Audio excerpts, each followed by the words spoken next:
20 euro, 50 euro, noi quello buttiamo di nuovo. Devono essere pezzi grossi, da 100, quelli da 100, da 500. Voi che ci fate con tutti questi soldi? Andiamo a comprarci i vestiti con i nostri ragazzi, andiamo al cinema, andiamo a divertirci, facciamo ste cose, facciamo un po' di erba. E quanti anni hai? Io 15. 13. Non pensate che sia troppo facile avere soldi così? Noi mettiamo soltanto la borsa così e andiamo a rubare così. E prendiamo la porta avanti. Ma non sarebbe meglio che voi andaste a scuola e poi uscite da scuola iniziaste a lavorare come fanno tutti senza... non sarebbe più onesto il concetto? No, troppo difficile. In un mese 1000 euro, ma io in un giorno faccio 1000 euro. Quindi non ti conviene, no? Quindi sto meglio a rubare. A rubare, scusa.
Dalida, gli zingari era il titolo del pezzo che naturalmente molti avranno riconosciuto e per il quale è più che lecito invocare il trattamento invocato a suo tempo da Bracardi. In galera! Così. In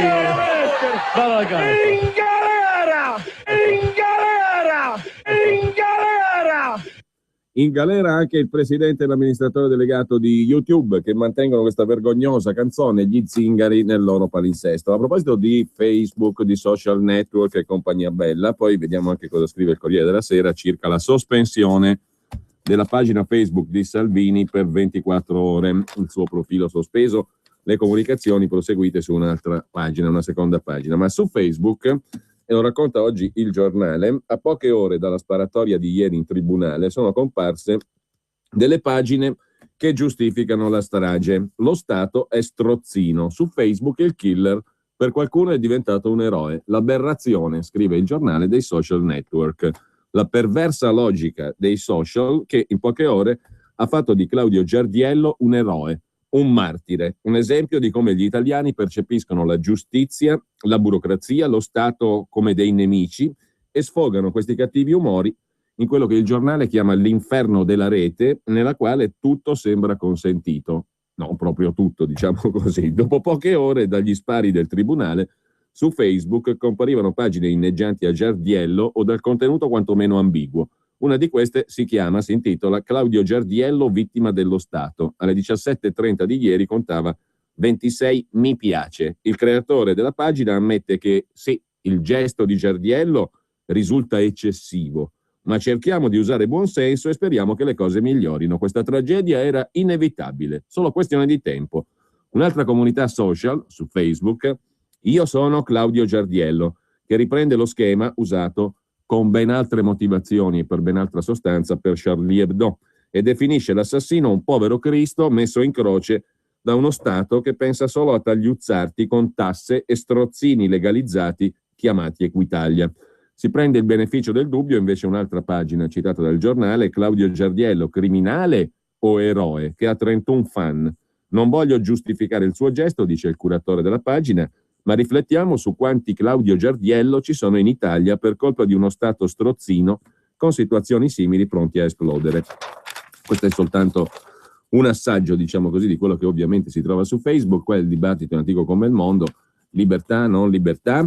Sta di fatto che c'è una certa selettività, a quanto pare. La vicenda Salvini lo dimostra, anche il Corriere della Sera con Marco Cremonesi se ne occupa oggi. Sospeso. Facebook ha inflitto a Matteo Salvini 24 ore di stop al suo profilo a causa dell'utilizzo della parola zingaro, dice Salvini, in alcuni post di mercoledì.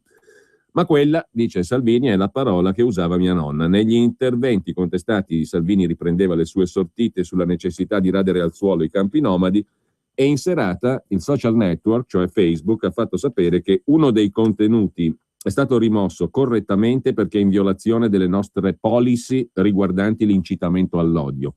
Ma abbiamo anche rimosso erroneamente un altro contenuto. A seguire le scuse da parte del team di Facebook. Il nostro team gestisce più di 1 milione di segnalazioni ogni settimana e occasionalmente facciamo un errore. Ma qua non è una questione di rimozione di un contenuto, in realtà il segretario della Lega ha parlato di blocco della pagina per 24 ore, tant'è vero che i suoi interventi sono apparsi infatti su una seconda pagina personale, un'altra, nella quale ha scritto roba da matti, proviamo a pubblicare tutti Iva Zanicchi e la sua canzone Zingara, dove la G è stata messa sotto asterisco coperta. Vediamo se anche così si viene bloccati. Il post di Salvini è corredato dal video di YouTube della cantante emiliana che vinse il Festival di Sanremo nel 69. I sostenitori di Salvini hanno raccolto l'appello e sono apparsi Il cuore è uno zingaro di Nicola Di Bari, Gli zingari di Dalida, Zingaro di Umberto Tozzi e diversi altri ancora. La questione si sposta sul politicamente corretto. Salvini, durante la trasmissione La telefonata di Belpietro su Canale 5, ha osservato: c'è ipocrisia, c'è gente che ci guadagna sulla pelle di queste persone. Ho detto quello che pensa il 95% degli italiani e degli immigrati per bene. Penso anche di condividere l'idea di tanti parroci di periferia, non quella degli arcivescovoni che vivono in 300 metri quadri, magari anche coi camerieri. Riferimento alla polemica del giorno precedente. La sortita sul radere al suolo i campi rom era stata criticata, infatti, ne abbiamo dato conto l'altro giorno, dal cardinale Antonio Maria Vegliò, il capo di Castero del Vaticano per i migranti. Ma Salvini non si sottrae alla polemica. Sentire certe parole in bocca a un vescovo mi fa tristezza, ha detto il segretario leghista. Se avessi peccato, compito di un vescovo sarebbe riportarmi sulla retta via, non di insultarmi. Dopodiché Salvini è tornato a uno degli obiettivi polemici prediletti dal Carroccio, la presidente della Camera Laura Boldrini. Se lei si sconcerta per il radere al suolo, troverò dei sinonimi. A me interessa la sostanza, ha detto Salvini. I Rom devono avere i doveri e i diritti di tutti gli altri italiani. Vorrei che mandassero i figli a scuola invece che ad accattonare. E dunque Salvini dice che occorre pensare anche a quelle migliaia di minorenni costretti a rubare e a fare gli accattoni che dovrebbero essere sottratti ai genitori. Dove sono gli assistenti sociali? Li manderei nei campi Rom prima di chiuderli. Nel frattempo il presidente della Federazione Rom e Sinti, Davide Casadio, ha annunciato per il 16 maggio una manifestazione a Bologna. Se in Europa dovessero andare al potere persone come Salvini di estrema destra, non escludo un nuovo olocausto per Rom e Sinti, ha detto il presidente della Federazione Rom e Sinti, Casadio, il quale ha parlato anche della possibilità di denunciare il segretario leghista alla Corte europea di Strasburgo per incitamento all'odio razziale e alla violenza. Salvini taglia corto: io chiuderei la Corte, non serve a nulla, la paghiamo noi per sentenze idiote una dopo l'altra. Nella stessa pagina del Corriere poi interpella il linguista Luca Serrianni, che ha fatto opere di linguistica di straordinaria ponderosità e importanza anche per le più celebri collane della cultura italiana come la UTET. È il contesto che conta, così lui discrimina. Certo, sua nonna poteva usare la parola zingari, che peraltro appunto compare ancora oscenamente e incredibilmente sui social network, a parte la pagina di Salvini, sui social network, su YouTube e via dicendo. Mia nonna mi ha educato al politicamente scorretto, ha detto Salvini, sospeso da Facebook per l'uso della parola zingari. Luca Serrianni, professore ordinario di storia della lingua italiana alla Sapienza, è il professore al quale il Corriere chiede se è politicamente scorretto dire zingari. Ebbene, risponde il professor Serrianni, nel caso di Salvini, sì. Bisogna essere precisi. La nonna non c'entra. Nel 69 Iva Zanicchi vinse Sanremo con Zingara. Nel 71 Nada e Nicola Di Bari con Il cuore è uno zingaro. Ai tempi della nonna di Salvini era diverso, sentenzia il professor Serrianni. È frequente nell'arte la figura dello zingaro, ma oggi, nel discorso comune, oggi non si pensa più alla vita libera e errante, risponde il professor Serrianni, ma a qualcuno ai margini della società che vive di furti o di elemosina. Può avere una connotazione negativa, è una forma che discrimina. L'origine della parola ha connotazioni negative, zingaro, viene dal greco bizantino, significa intoccabile, eretico, ma non c'entra l'etimologia. Potrei dare a qualcuno dell'idiota e in caso di querela rispondere che in greco voleva dire, greco antico, privato cittadino. Non c'è differenza strettamente linguistica tra nero e negro, stessa base, ma negro è discriminante. È il contesto che conta. Salvini il giorno prima aveva parlato di radere al suolo i campi nomadi. Trovo più grave questo, dice il professore Serrianni, professore ordinario di storia della lingua italiana alla Sapienza di Roma. Qual è il termine corretto? Rom o Sinti, né zingari né nomadi, che le stesse comunità ritengono offensivi. Non è giusto eliminare la parola dal vocabolario, ma un politico deve fare più attenzione. Forse è più efficace a livello elettorale la parola, certo, sicuramente con un certo elettorato, dice ancora il professor Serrianni, ma non è solo questione di buona educazione. Le parole non saranno pietre, ma hanno conseguenze, dice il professor Serrianni, interpellato dal Corriere della Sera.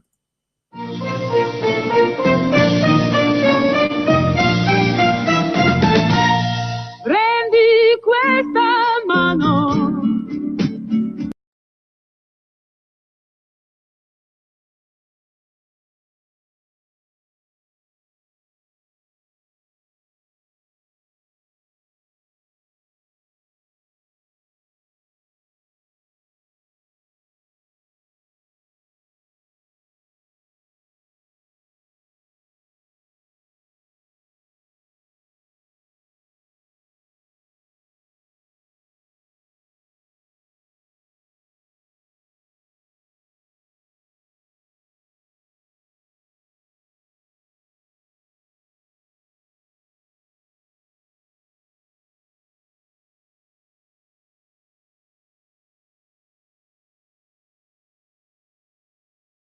$30% di sconto. Protezione solare 50? 50% di sconto. Più ti proteggi, più risparmi. Farmacie aderenti su vichy.it. Sconto immediato alla cassa sul prezzo applicato dal rivenditore. Un ristorante stellato non può costare come un fast food. La qualità ha un prezzo, ma per fortuna non sempre. Per la tua auto con più di 4 anni scegli Ford Motorcraft Service. Sostituzione pastiglie freni anteriori a €99. Scopri tutte le altre offerte su Ford.it. Remo, ci sono i pavimenti con lo sconto del 20%? Certo, e guardate quanta scelta. È una signora offerta. Remo, hai visto che gentleman? Mi chiama signora. Negozi Iperceramica. Prezzi super, qualità iper. Scopri le offerte su iperceramica.it. €1. Fino al 23 aprile compra ciò che vuoi e con una spesa minima di €399, €1 ti regala My Bike Limited Edition. Io pedalo perché ho scelto €1. Operazione premi valida sino al 23 aprile. Regolamento con esclusioni e punti vendita aderenti su unieuro.it. €1. Batte forte sempre. Da Combipel tutta la collezione primavera fino al 60% di sconto. Maglie, giubbini, pantaloni, t-shirt, abiti e accessori, tutto fino al 60%. I grandi sconti di primavera ti aspettano. Combipel Loves Italy. Per la tua pubblicità su Radio Padania Libera, chiama il numero 02 66 23 44 22. Parte del mio amore, devi dirlo, questo tocca a te.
Ebbene, per quanto sia stata anche eurodeputata, anche per lei e per chi ha scritto la canzone e per il presidente e l'amministratore delegato di YouTube che la mantengono a disposizione, il metodo Bracardi. Così. In galera! In galera! In galera! Bene, torniamo alle notizie a proposito invece di sicurezza e zingari, chiedo scusa, non voglio incorrere negli errori di Iva Zanicchi, di Nicola Di Bari, di YouTube, di Facebook e via dicendo. Cambio la terminologia, ma vediamo come ce la racconta invece il Corriere della Sera, che a fianco dell'articolo sulla questione di Salvini, Facebook sospeso per 24 ore, racconta invece una vicenda da Albettone, in provincia di Vicenza, dove c'è un sindaco che ha un nome abbastanza curioso, Gio Formaggio, peraltro nome e cognome sono veri, non sono un fumetto, dice lo stesso sindaco di questo paese del Vicentino, piccolo paese. Mio padre voleva chiamarmi Joy, come quello della serie TV Furia, cavallo del West, ma si sbagliò e all'anagrafe divenni Joe.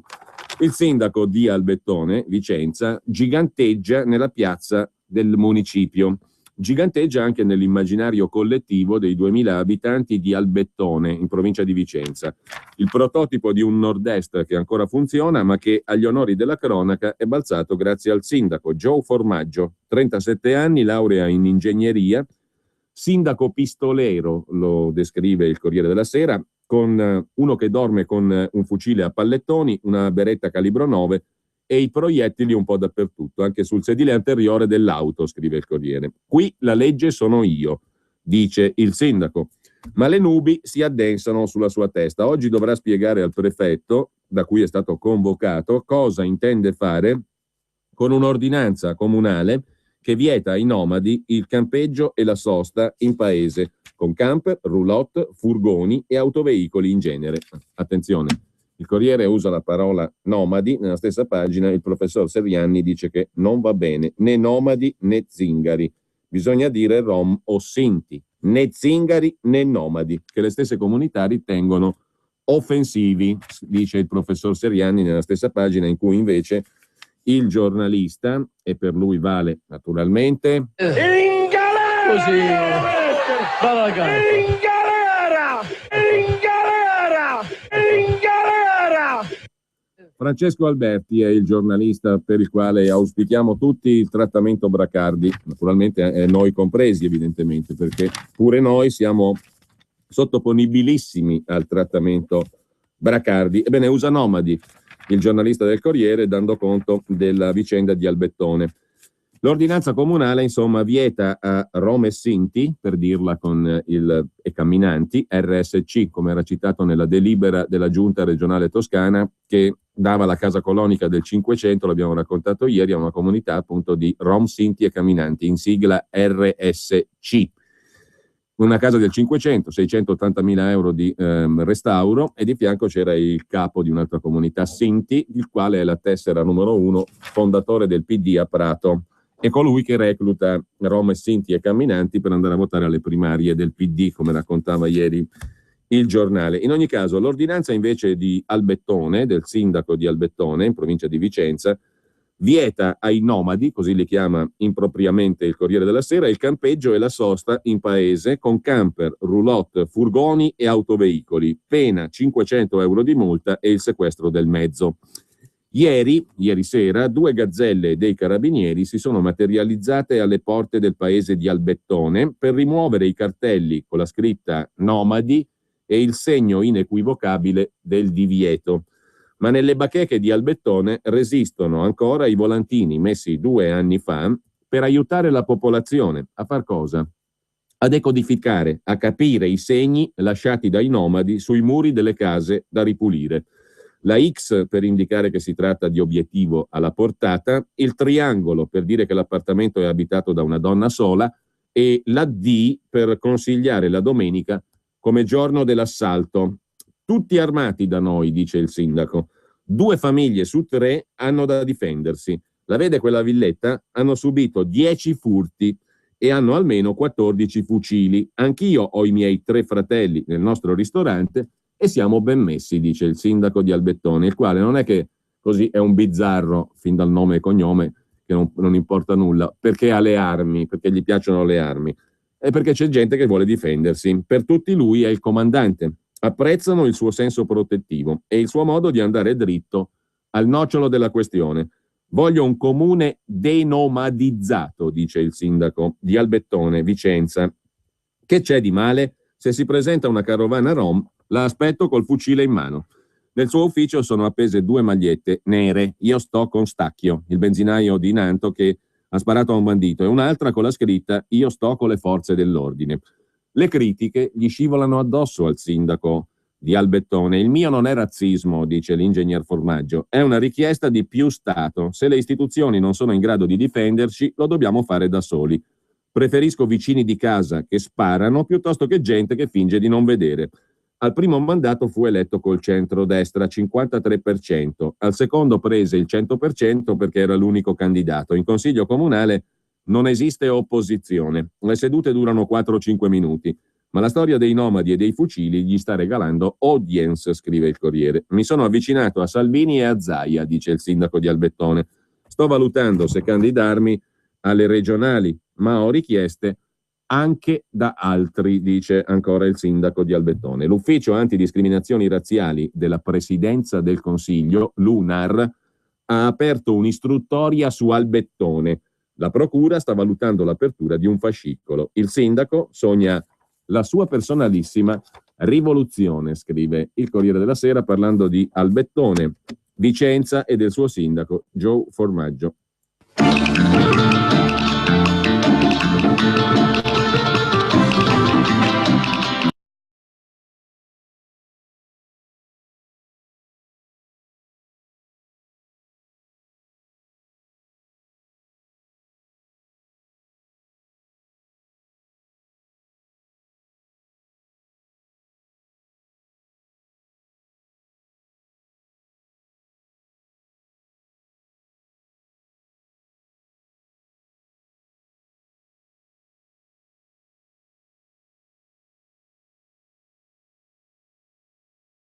Per cui evidentemente ci vuole il rimedio per i dirigenti della RAI Servizio Pubblico, il seguente rimedio. In galera! Così.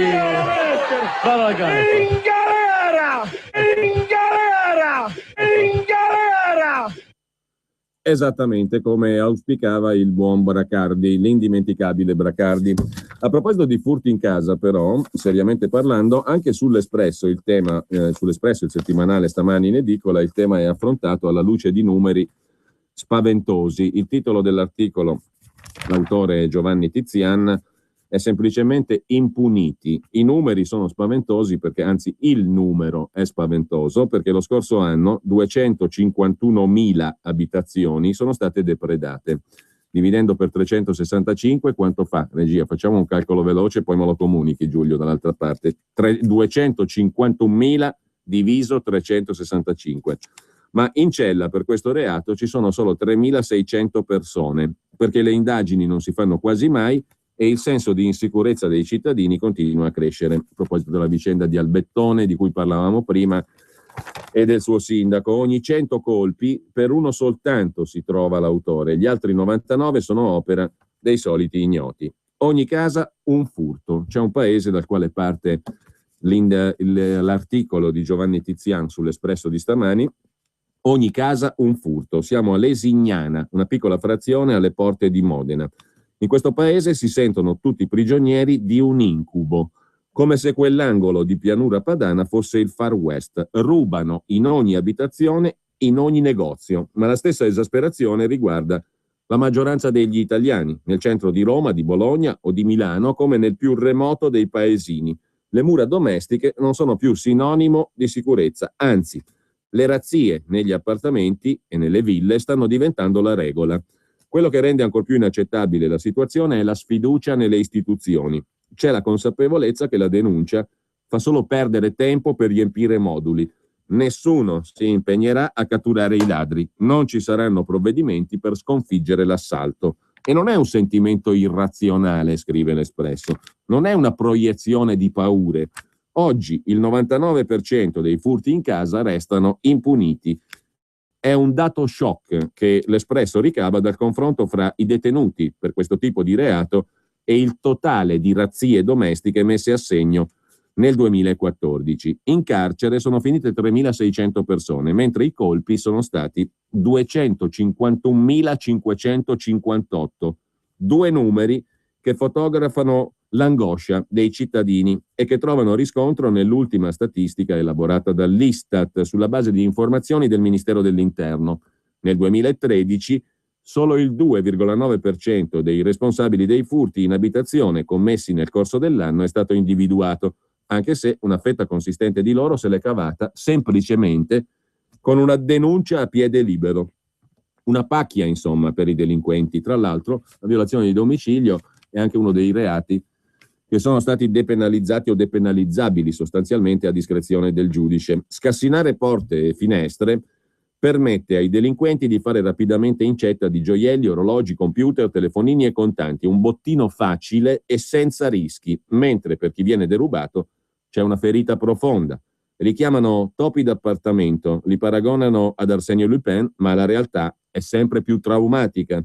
Spesso all'irruzione si accompagna lo sfregio, la devastazione gratuita di mobili e oggetti e in tutti i casi siamo di fronte a un reato traumatico che lascia un danno psicologico pesante nelle vittime, scrive Giovanni Tizian oggi su L'Espresso.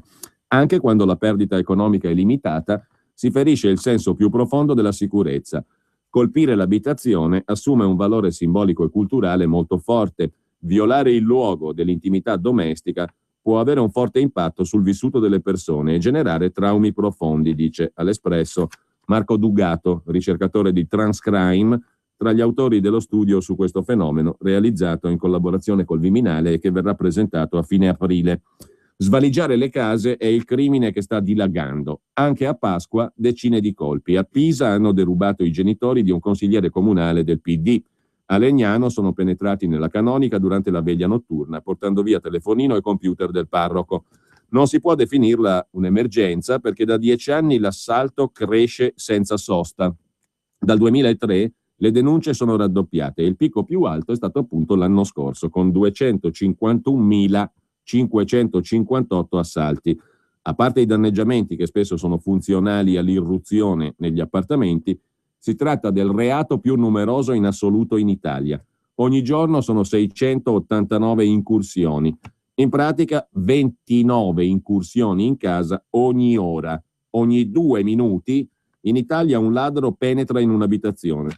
Basta poco, ci sono le cosiddette chiavi bulgare che riescono ad aver ragione di ogni serratura e per i predoni meno raffinati si usano piedi di porco o crick, devastando porte blindate o serramenti antiscasso. Non esistono difese inespugnabili. La politica si è accorta dell'emergenza, ma l'unica risposta all'angoscia dei cittadini è una proposta del Ministero di Giustizia: aumentare le pene. Dovrebbero diventare da un minimo di 2 al massimo di 8 anni di carcere rispetto al tetto dei 6 previsti oggi. La misura renderebbe più difficile evitare il carcere sfruttando la condizionale e vanificherebbe la prescrizione, ma non è questo il punto. I razziatori di case che ne beneficiano sono pochi. Secondo il Ministero, solo tra il 4 e il 5% sfugge alle condanne grazie alla prescrizione. Qui c'è un guasto più drammatico. I ladri non vengono individuati quasi mai, restano una moltitudine di soliti ignoti. A Firenze, tra il 2013 e il 2015, la Procura ha aperto più di 11.000 procedimenti per furti in casa. Quelli con un presunto colpevole sono 206. A Milano le cose non vanno meglio. I fascicoli contro ignoti sono più di 9.000, su un totale di 12.000. Resta però un colossale buco nero, comune a tutte le città e a tutte le procure. Una rassegnazione delle istituzioni che si scontra col bollettino di guerra dei colpi. I colpi in casa nell'ultimo decennio sono aumentati a Milano del 229%, a Firenze del 177%, a Torino del 172%, a Padova e Palermo del 128%, a Roma e Venezia del 120%, a Bologna e Verona del 104%. Le forze dell'ordine cosa fanno? L'ultimo bilancio completo riguarda il 2013, quando ci sono stati sostanzialmente gli stessi furti in casa del 2014, un pochino meno, 251.422 contro 251.558. In meno della metà dei casi è stato aperto un fascicolo e qui il punto non è però le forze dell'ordine, perché le forze dell'ordine, quando anche prendessero il ladro, poi il ladro ha un trattamento giudiziario. E spesso, anzi, è capitato, non so se spesso, ma comunque non di rado, è capitato che le forze dell'ordine si vedano poi circolare dopo qualche giorno il soggetto che avevano fermato dopo aver svaligiato le case. Secondo il Viminale, le indagini hanno portato alla denuncia a piede libero di 15.263 persone, quasi un decimo sono minorenni. Gli arrestati invece sono meno della metà, 6.628, di cui 486 minori, ma in cella restano pochissimo, tanto che oggi i detenuti sono 3.600, 2.075 italiani, mentre il numero dei reati è aumentato. Perché l'impunità è a livelli così alti? Si domanda a questo punto Giovanni Tizian su L'Espresso di stamani. La prima risposta degli investigatori è chiara. Le indagini non sono semplici, spesso sono gang in trasferta che non lasciano traccia, prendono di mira una zona, poi cambiano il territorio di caccia. Soltanto in pochi casi le impronte digitali lasciate sulla scena del crimine riconducono a un profilo già schedato, quando anche vengano prese oltretutto. Anche se una lamentela delle vittime è che raramente, appunto, agenti e militari cercano le impronte. La scienza in questo campo appare come un'eccezione. Ci si abitua a vedere in TV le mirabolanti imprese di RIS e CSI, ma le tute bianche non intervengono quasi mai dopo i furti. A Napoli, alcuni anni fa, i carabinieri repertarono il DNA di una banda che per spregio defecava negli alloggi svaligiati, riuscendo così a incastrarla. Una rarità. L'altra giustificazione invocata dagli operatori è la carenza di risorse, la stessa che affligge il settore sicurezza nel complesso. Il sindacalista Daniele Tissone, che rappresenta il SILP, cioè la CGIL della polizia, dice che le pattuglie sono diminuite, ma anche il personale, i mezzi scarseggiano. In molte occasioni gli agenti attendono in ufficio la macchina del turno precedente. C'è anche un altro difetto più tecnico. Per indagini che puntano a bande organizzate, l'attività di intelligence è quanto mai complessa e ha senso solo nel caso che si dimostri un'associazione a delinquere, condizione che permette la richiesta di arresti. Qualche operazione brillante è pur stata messa a segno. Settimana scorsa 12 persone sono state arrestate dalla polizia di Firenze, professionisti dell'Est che sfruttavano 2 badanti per recuperare notizie preziose su appartamenti da ripulire. Le badanti spie fornivano orari, abitudini e segnalavano la refurtiva interessante. Così, invece di prendersi cura dell'anziano, lo vendevano alla gang, composta da criminali di peso. Uno di loro è collegato alla mafia russofona. Paradossalmente, però, è più facile contrastare una banda di maghi del settore. In questi casi, infatti, le indagini vengono gestite da uffici specializzati. Basta un indizio perché l'istruttoria si arricchisca di nomi e cognomi. La gang toscana, per esempio, è finita nel mirino per avere utilizzato un compro-oro sospetto per ricettare la merce, una pista decisiva per smascherarli. Molto più complicato, invece, catturare i cani sciolti. Colpiscono senza logica, selezionano a caso gli obiettivi, possono aspettare molto tempo tra un colpo e l'altro. Il compito ricade spesso su commissariati e stazioni di quartiere, ingolfati da una pletora di attività di altro genere, e così non riescono a trovare tempo o uomini per intervenire.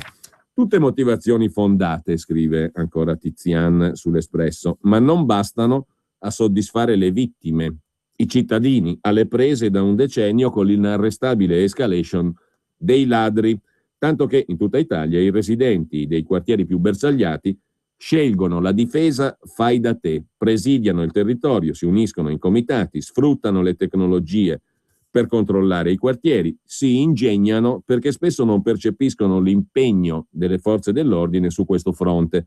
Lo stesso fanno diverse amministrazioni comunali che firmano accordi con società di vigilantes, offrendo ai residenti servizi low cost di sorveglianza. Questa debacle dell'ordine pubblico, scrive ancora Giovanni Tizian sull'Espresso, questa debacle dell'ordine pubblico apre la strada a una giustizia privata che finisce anche per rivolgersi talora alle mafie, offrendo una ricompensa per ottenere la restituzione del bottino. Si va dal referente di zona per cercare di recuperare gioielli, auto o scooter.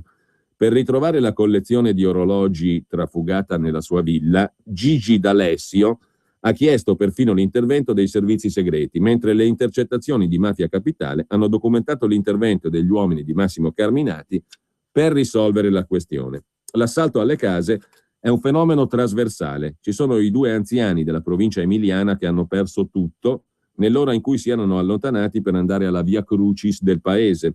C'è la giovane coppia che trova l'appartamento svaligiato dopo una giornata di lavoro, l'attico ai Parioli dell'attrice Vittoria Belvedere violato nonostante l'allarme fino alla moglie di Antonio Catricalà, l'ex sottosegretario e viceministro che rientrando in anticipo ha sorpreso i malviventi. I ladri non guardano in faccia a nessuno. La famiglia ha subito un cambiamento epocale. Le case sono sempre meno vissute, sempre più vuote per molte ore al giorno, dice il sociologo Marzio Barbagli, tra i massimi esperti in tema di sicurezza urbana. Questo incide sulla scelta dell'obiettivo da parte dei malviventi che prendono di mira le abitazioni dove il rischio di trovare qualcuno all'interno è basso. Nell'Italia che ancora soffre la crisi, scrive ancora l'Espresso, le case svaligiate non fanno che acuire e aumentare l'insicurezza e la rabbia. È un fenomeno che influisce in maniera rilevante sulla percezione di sicurezza, dice Dugato, il ricercatore di Transcrime, anche se il rischio poi cambia da territorio a territorio. La probabilità di subire un furto varia in maniera rilevante a seconda del luogo e del momento. Per prevenire è fondamentale studiare il profilo del bandito. Si va dal ladro non specializzato che coglie l'occasione al volo, una finestra lasciata aperta per esempio, a veri professionisti fino ad arrivare a bande organizzate che pianificano i colpi con largo anticipo. Se per scoraggiare gli inesperti basta un semplice adesivo che segnala la presenza di telecamere, la videosorveglianza serve a poco quando ci sono in ballo i maestri scassinatori. In generale si può dire, conclude il ricercatore di Transcrime, che gli effetti della videosorveglianza sul numero di reati sono controversi. Sicuramente però rassicura i residenti. Infine, conclude Giovanni Tizian sull'Espresso, c'è un altro elemento che rende gli occhi elettronici pressoché inutili. I sistemi collegati alle sale operative di polizia e carabinieri non garantiscono l'intervento, salvo che una pattuglia non si trovi a passare in zona. Molto più utili sono i software che inviano all'istante sul cellulare le immagini registrate nell'abitazione. Così il proprietario ha la possibilità di verificare in diretta eventuali ombre anomale e segnalarle al 112 o al 113, sperando che ci sia una volante in grado di intervenire. ma la sensazione di insicurezza aumenta col crescere degli assalti impuniti e apre la strada ai peggiori scenari, con il rischio di giustizieri improvvisati, conclude Giovanni Tizian sull'Espresso. A Treviso negli ultimi mesi c'è stato il boom di iscrizioni al poligono a sparare, poligono di tiro. Casalinghe e anziani sono in prima fila per esercitarsi a sparare. Tutti dicono di sentirsi soli e insicuri e spiegano che per proteggersi, in fondo, un'arma costa meno di un impianto d'allarme.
E le tue giornate troppo lunghe? Gli effetti sul tuo viso ora hanno i giorni contati. Vichy ti invita in farmacia a provare le creme viso Idealia per una pelle più luminosa e riposata. Oggi per te con uno sconto immediato di 10 euro. Farmacie aderenti su Vichy.it. Buono sconto applicato sul prezzo praticato dal rivenditore. Valido fino al 30 aprile 2015. Da MediaWorld trovi sempre la miglior tecnologia. Un esempio, i nuovissimi smartphone Samsung. Galaxy S6 a partire da 739 euro e Galaxy S6 Edge a partire da 889 euro. MediaWorld. Voglio il mondo. La tua vecchia auto assomiglia ad un rottame? Sogni disperatamente di abbandonarla in autostrada? Pazzo! Smetti di sottovalutarla! Sopravvalutala! Solo ad aprile su tutta la gamma Fiat, Lancia e Alfa Romeo hai 2.000 euro di incentivo rottamazione e in più con formula super rottamazione punto e tua a 7.900 euro con 5 porte, clima e radio. Offerta valida fino al 30 aprile 2015, salvo approvazione FCA Bank, TAN 595, TAG 9 e 28. Info su fiat.it, anche sabato e domenica. Rottamate, gente, rottamate! I gioielli di un grande orefice non costano come la bigiotteria. La qualità ha un prezzo, ma per fortuna non sempre. Per la tua auto con più di 4 anni scegli Ford Motorcraft Service. Sostituzione pastiglie freni anteriori a 99 euro. Scopri tutte le altre offerte su Ford.it. Per la tua pubblicità su Radio Padania Libera, chiama il numero 02 66 23 44 22. Quando vuoi regalarti un esclusivo momento di piacere, non c'è niente di meglio di un buon caffè. Un caffè preparato con l'inconfondibile Caffè Padano. Caffè Padano, l'espresso buono come quello del bar. Bevi un caffè Padano e sostieni Radio Padania. Chiama subito il numero verde 800 08 68 69 e acquista una fornitura di Caffè Padano. La macchina del caffè è in omaggio, grazie a Radio Padania, la tua radio. Chiama l'800 08 68 69 e prova direttamente a casa tua l'inebriante aroma del Caffè Padano. E ricorda, chi beve Caffè Padano sostiene Radio Padania. Caffè Padano. Mai assaggiato un espresso così? Ladri e rapine? Chiama Sicurbet e installa Dialogos. Telefono 389 11 89 705. Antifurto senza fili o videocontrollo da 980 euro netti. Chiama il numero 389 11 89 705. Prima è meglio che dopo. Sicurbet 389 11 89 705. La dentiera ti dà problemi? Con Pentadent potrai passare in breve tempo dalla dentiera alla protesi fissa. Negli ambulatori Pentadent troverai esperienza pluriennale ai massimi livelli, costi accessibili con possibilità di finanziamenti agevolati, sedi distribuite nel territorio per facilitare i controlli periodici. E per i residenti in Lombardia possibilità di usufruire del contributo offerto dal Servizio Sanitario Regionale. Per informazioni chiama l'800 700 860 o vai su pentadent.it. Per traslocare ho scelto Grillo Antonino perché hanno cura del mio trasloco e del mondo in cui viviamo grazie a Ecotrasloco. Scegli Grillo Antonino, il trasloco della tranquillità che rispetta anche l'ambiente. Chiamalo 02 43 52 24. Digital Radio Flash. Ciao, sono Paola. Per ascoltare la radio in Digital Radio devo pagare un abbonamento? No, niente abbonamento né canone. Basta comprare una radio o un'autoradio nuova oppure adatti quella che hai già. E poi è gratis. Molti nuovi modelli di auto hanno il ricevitore incorporato di serie. Lo sapevi? E allora muoviti. Muoviti a scoprire di più su digitalradio.it. Digital Radio. Il suono perfetto. Anche Radio Padania è in Digital Radio. Per la tua pubblicità su Radio Padania Libera, chiama il numero 02 66 23 44 22. Sabato 11 e domenica 12 aprile chiedo asilo anch'io. Prima il cittadino, non il clandestino. Il governo Renzi ci discrimina. Noi rinunciamo alla cittadinanza italiana per ottenere gli stessi benefici che hanno i cosiddetti migranti nel nostro paese. Questo weekend cerca il gazebo della Lega Nord e del movimento Noi con Salvini e compila il modulo per la richiesta di asilo politico. Tutte le info su www.chiedoasilo.org. A proposito di nomadi, c'è anche da segnalare oggi la denuncia raccolta da Massimo Malpica per Il Giornale, la denuncia da parte di Patrizia Bolognani, assistente capo del reparto anticrimine della Polizia di Padova e sindacalista del COISP. Noi, agenti di polizia, sbeffeggiati dai Rom, donne e bimbi usati come scudi. Quando entriamo nei campi nomadi abbiamo le mani legate, le aggressioni sono la regola, dice l'assistente capo del reparto anticrimine della polizia di Padova. Certo che ho visto il video delle due ragazzine nomadi che rubano a Roma e non capisco lo scandalo. Hanno capito bene come funzionano le cose in Italia. Negli altri paesi, anche se sei minore, vai in carcere. Da noi, due così devi riaffidarle ai genitori, anche se spesso padre e madre hanno precedenti dello stesso tipo, se non peggiori. Così si esprime, non trasudando certo ottimismo, scrive Il Giornale, Patrizia Bolognani, assistente capo del reparto prevenzione anticrimine di Padova, sindacalista del COISP, che spiega come e perché la polizia, quando ha a che fare con i Rom, spesso ha le mani legate. Bolognani, per quasi 30 anni in servizio in strada, racconta la situazione di grande svantaggio, dice la gente, in cui si trovano gli agenti di polizia quando devono entrare in azione nei campi nomadi, dove si è passati dalla specializzazione in furti e truffe alla vera e propria criminalità organizzata. Andiamo lì soprattutto, dice Bolognani, per controlli su persone ai domiciliari o per eseguire arresti o perquisizioni su ordine dell'autorità giudiziaria. ma prima troviamo la resistenza di associazioni che li tutelano e poi sono gli stessi nomadi a dimostrare di essere disposti a tutto per rallentarci. Lo scopo? Dare il tempo agli interessati di darsela a gambe. Le aggressioni verbali e gli insulti sono la norma, prosegue la rappresentante del COISP, sindacato di polizia di Padova, e le aggressioni fisiche sono tutt'altro che rare. Poi ci troviamo davanti bambini e donne incinte usati come scudi per ostacolarci. A quel punto i margini d'azione, spiega Bolognani, sono ristretti, non per le nuove regole di ingaggio, che sono rimaste una boutade mediatica. Vorremmo le stesse regole di ingaggio e lo stesso armamento dei nostri colleghi di Strasburgo, quelli di guardia al tribunale che dice che noi torturiamo, che poi è lo stesso che dell'Italia censura anche la mancata tutela dei minori o i campi nomadi, argomenti che appassionano meno il partito dell'antipolizia. A legare le mani agli agenti, invece, è la consapevolezza di essere disarmati in una situazione di tensione e di ostilità. Noi, dice la poliziotta, non abbiamo tutela legale, siamo esposti alle denunce. Il Dipartimento ci scarica e ci tocca arrangiarci.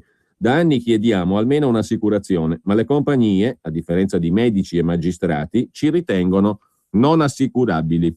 A queste condizioni, anche solo cercare nel campo Rom la persona ai domiciliari da controllare diventa una lotteria. Tu cammini tra insulti e ostacoli e magari una donna incinta dice che l'hai spinta a terra facendola cadere e rischi di passare guai per qualcosa che non hai fatto. Eppure noi non andiamo mica nei campi nomadi perché ci va, ma perché ci viene ordinato o perché i cittadini chiamano per segnalare incendi di copertoni o gare d'auto, peraltro spesso condotte da minorenni. Insomma, se sono tutti santi, perché ci tocca andare a trovarli così spesso? E perché una volta lì difficilmente riusciamo a entrare? E anche entrando, lo stato d'animo non è dei migliori. Metti le manette a qualcuno e speri che non abbia l'osteoporosi, casomai gli si spezzi un braccio. O lo insegui pregando che non sia cardiopatico, o lo immobilizzi augurandoti che non abbia problemi di anossia. Se poi la persona scappa, beh, almeno non rischi di finire tu sotto processo. Così, per dirla con un paradosso, Bolognani ribadisce: per la gente medio, le ragazzine rom orgogliose di rubare fanno bene, tanto sono minorenni, anche se le prendi in flagranza, prima fingono di non capire la tua lingua, poi tirano fuori il poker dassi, i biglietti da visita degli avvocati. Infine vanno riaccompagnate a casa, come dice la legge, e possono tornare a rubare 1.000 euro al giorno. Il problema è che viviamo in una società dove il senso civico è evaporato e le leggi non si sono adeguate. Sicurezza non vuol dire fascismo, vuol dire libertà, conclude la dottoressa Patrizia Bolognani, assistente capo al reparto anticrimine della polizia di Padova.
1978, Zingaro, però vale il principio che continuiamo a sottolineare, è una battaglia di civiltà, c'è poco da fare perché a tutt'oggi questa roba qui impesta YouTube, quindi il presidente e l'amministratore delegato di YouTube come minimo devono essere soggetti al trattamento Bracardi. In galera! Così, in galera! In galera! In galera! O no? Voi cosa dite? Non vi pare giusto che il trattamento Bracardi sia esteso a questa gente incivile? Peraltro anche un monumento canoro, anche un monumento alla sinistra, perché fin da ragazzino leggeva l'Unità dalla prima all'ultima pagina, avendo un padre amorevole che lo costringeva a farlo, e così si è formato politicamente, vale a dire Gianni Morandi. In epoche molto molto recenti si è permesso di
ma credo proprio che anche al compagno Gianni vada applicato il trattamento Bracardi. In galera! Così, in galera! In galera! In galera! E non parliamo poi di Nicola Di Bari, perché lui è doppiamente passibile del trattamento Bracardi, avendo cantato sia Zingara, quella che abbiamo appena sentito, che abbiamo sentito prima di Gianni Morandi cantare da Iva Zanicchi, che vi vinse il festival, ma Nicola Di Bari non solo cantò Zingara, ma cantò anche quest'altra celeberrima canzone.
Giusto, questo incallito criminale che più volte ha parlato di Zingari, questo figuro che si chiama Nicola Di Bari, che anche recentemente ha osato continuare a riproporre questa oscena canzone, oscena per via del termine che contiene, beh, senz'altro, e poi a occhio e croce questo qua secondo me è di destra, questo qui merita assolutissimamente e per doppia volta, perché almeno in 2 occasioni si è permesso di fare canzoni con quella parolaccia là, il trattamento Bracardi. Così, in galera! In galera! In galera! Allora, secondo me Nicola Di Bari è di destra, per cui è giusto che il trattamento Bracardi gli si applichi. Purtroppo va applicato anche al compagno Morandi, ma c'è un compagnissimo, Claudio Lolli, qualcuno se lo ricorderà, che negli anni 70 era proprio compagno, di quelli duri, altro che il compagno Morandi borghesuccio. Questo qua era uno di quelli duri e ha fatto un pezzo di questa natura qua.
riprendiamola intera, riprendiamoci la vita, la terra, la luna e l'abbondanza.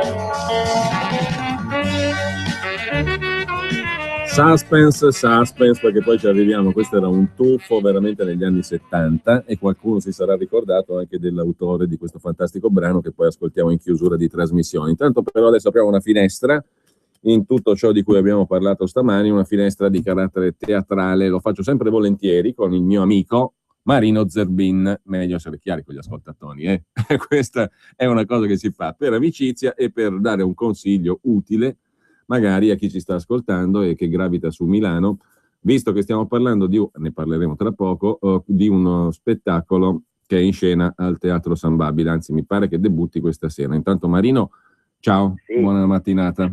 Ciao, grazie a te e a tutti gli ascoltatori.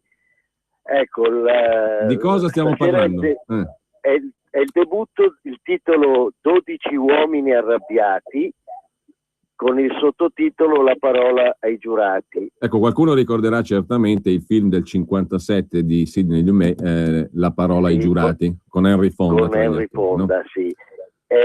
Nasce da un radiodramma di Reginald Rose ed è un legal thriller, come si dice. Oggi va di moda l'argomento, diciamo, giuridico, legale, anche nelle televisioni. Lasciamo perdere perché apriremo una parentesi poco interessante. Invece lo spettacolo, tu sei uno degli attori naturalmente dello spettacolo, sì. 12 uomini arrabbiati, debutta questa sera e alle 20:30, nei giorni feriali alle 20:30. Mentre la domenica l'orario qual è? Le due domeniche, il 12 e il 19, perché lo spettacolo rimane dal 10 al 19 e alle 15:30. Benissimo, non c'è bisogno neanche, visto che lo sanno tutti, credo, qual è la trama, di raccontarla la trama. Sono 12 giurati che devono giudicare un ragazzo accusato di parricidio. Sono chiusi in una stanza, come prescrive la legge americana, non quella italiana, sì. E naturalmente c'è tutta una dinamica che poi mano a mano coinvolge sicuramente lo spettatore del film, ma mi pare di capire altrettanto sicuramente perché è stato già rappresentato in passato, no? Questo spettacolo 12 uomini arrabbiati. Poi anche il pubblico. La regia di Marco Vaccari. Marco Vaccari aveva preso i diritti del testo nel 2003 e nacque nel 2003. Poi fino al 2007 ogni tanto l'abbiamo replicato, poi prese i diritti Alessandro Gasman e allora per un paio d'anni o 3 siamo stati fermi, adesso l'abbiamo ripreso. Bene, è un testo che vede praticamente un climax, come si dice, cioè una crescita della suspense, anche perché sono tutti convinti della colpevolezza, i giurati tranne uno, e lì si innesca la dinamica anche psicologica, oltre che la scena teatrale. Quindi da stasera fino al 19 al Teatro San Babila a Milano. A Milano. Io lo raccomando caldamente perché è uno spettacolo veramente di presa sul pubblico. Il pubblico è coinvolto fin dall'inizio e devo dire che rimane attento in una grande tensione fino alla fine. Ecco. E io ribadisco quello che ho detto anche l'altra volta quando ci siamo sentiti, che Marino Zerbin vale la pena di andarlo a vedere. È un amico, lo dico per subito chiaramente, ma è anche un grande attore. E ti ringrazio. Grazie a voi. Allora, do un'informazione utile per chi vuole il numero di telefono, quello della biglietteria, è lo 02 79 80 10 79 80 10. Ciao Marino. Grazie infinite. Non dico quello che si dice in questi casi, naturalmente, perché non sta bene in radio. Ecco, appunto. 12 uomini arrabbiati al Teatro San Babila di Milano. Ciao Marino. Ciao, grazie.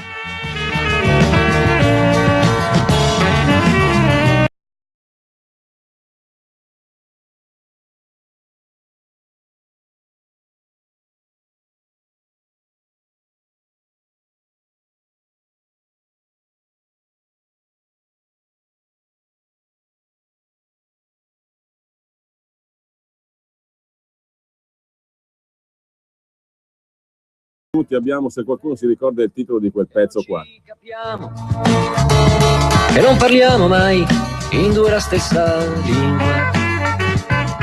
E abbiamo paura del buio e anche della luce, vero? Abbiamo tanto da fare che non facciamo mai niente. Dai, sforzatevi. 02 66 20 35 29. Come si intitola il pezzo qua di Claudio Lolli, di cui stiamo ascoltando dei mirabili estratti, che il tacca non arriva mai al 2, è un cantautore, no, che compagnissimo. Pronto?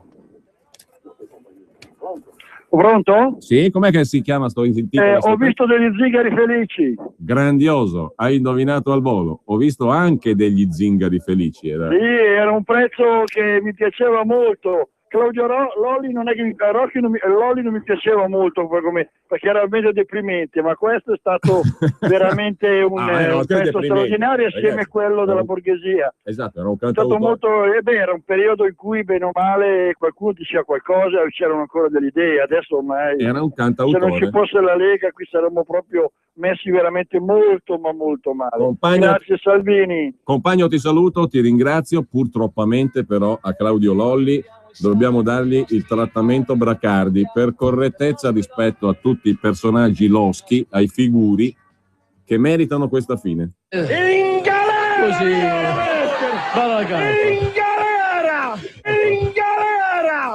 In galera! E buon weekend a tutti. Chiedo asilo.org, il sito per sapere dove sono i gazebo. Manifestazione domani, sabato 11, domenica 12 aprile. Più che manifestazione c'è invece una gazzebata, come si suol dire con orrendo termine. Comunque ci sono i gazebi in giro per firmare il modulo per la richiesta di asilo politico. Prima il cittadino, non il clandestino. Chiedo asilo anch'io, cittadino italiano. In piazza Maggiore ubriacarsi di luna, di vendetta e di guerra,